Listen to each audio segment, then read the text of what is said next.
as soon as I graduated, I went to the bank to work. Mm-hmm.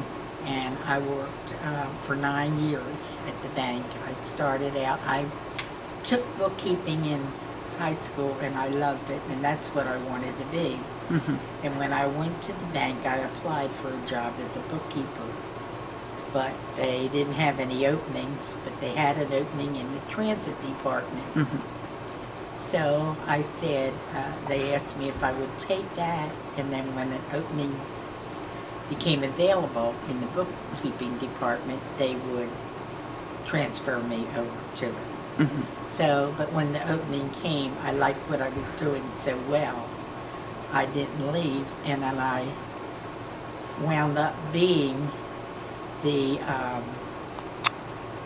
being in charge of the department. Mm-hmm. And before I left there, I had over 100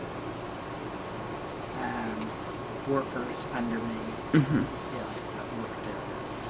You mentioned you ended up, when you left, you were paid more than the president of the... Yes, and I took a leave when I got married. Mm-hmm. I didn't quit my job because my husband had planned to go to Westchester State Teachers College Mm-hmm. and finish his degree.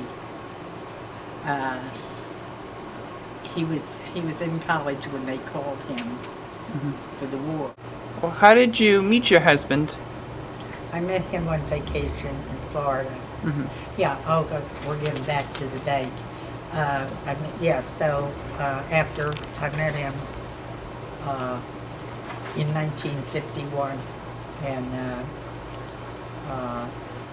in 1953, he was going to get out and finish his college and other reserves. That's what it was. He was going to go in the reserves. That's what he was in when they called him back for the Korean War. And then that's when I met him, and in 51. And so he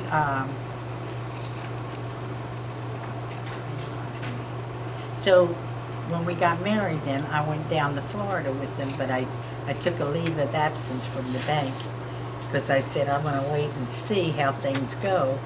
And